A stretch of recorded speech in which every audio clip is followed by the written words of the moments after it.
وإذ قال عيسى ابن مريم يا بني إسرائيل إني رسول الله إليكم مصدقا لما بين يدي من التوراة ومبشرا برسول يأتي من بعد اسمه أحمد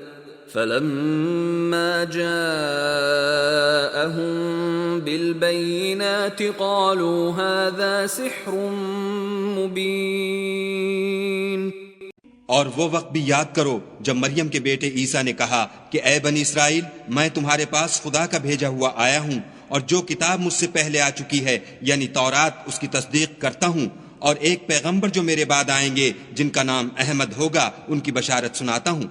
फिर जब वो उन लोगों के पास खुली निशानियां लेकर आए तो कहने लगे कि ये तो सरीह जादू है।